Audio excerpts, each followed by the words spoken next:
வேதம் கேட்போம். என்னாகமம் 12ஆம் அதிகாரம்.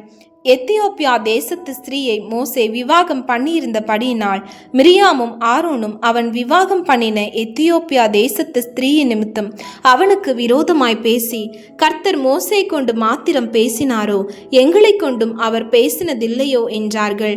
கர்த்தர் அதை கேட்டு, மோசேயானவன் பூமியில் உள்ள சகல மனிதர்களும் மிகுந்த சாந்த குணம் உள்ளவனாய் இருந்தான்.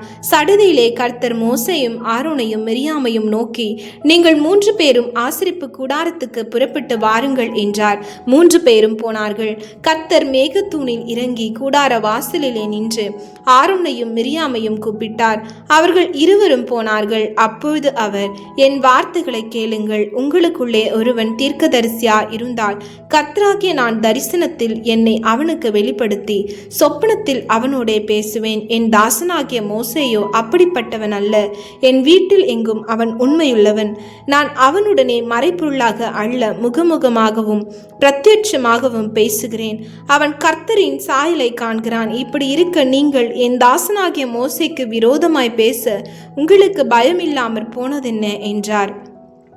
கர்த்தருடைய கோபம் அவர்கள் மேல் மூண்டது. அவர் போய்விட்டார். மேகம் கூடாரத்தை விட்டு நீங்கி போயிற்று. மிரியாம் உறைந்த மழையின் வெண்மை போன்ற குஷ்டரோகி ஆனாள். ஆரோன் மிரியாமை பார்த்தபோது அவள் குஷ்டரோகியா இருக்க கண்டான். அப்பொழுது ஆரோன் மோசே நோக்கி, என் ஆண்டவனே, நாங்கள் புத்தியீனமாய் செய்த இந்த பாவத்தை எங்கள் மேல் சுமத்தாதிரும். தன் தாயின் கர்ப்பத்தில் பாதி மாம்சம் அழுகி செத்து விழுந்த பிள்ளையைப் போல அவள் ஆகாதிருப்பாளாக என்றான். அப்பொழுது மோசே கர்த்தரை நோக்கி, என் தேவனே, அவளை குணமாக்கும் என்று கெஞ்சினான். கர்த்தர் மோசே நோக்கி, அவள் தகப்பன் அவள் முகத்திலே காரி துப்பினதுண்டானால் அவள் 7 நாள் வெட்கப்பட வேண்டுமோ? அதுபோலவே அவள் 7 நாள் பாளையத்துக்கு புறம்பே விலக்கப்பட்டிருந்து பின்பு சேர்த்து கொள்ள படக்கடவள் என்றார். அப்படியே மிரியாம் 7 நாள் பாளையத்துக்கு புறம்பே விலக்கப்பட்டிருந்தாள். மிரியாம் சேர்த்து கொள்ளப்படும் மட்டும் ஜனங்கள் பிரயாணம் பண்ணாதிருந்தார்கள்.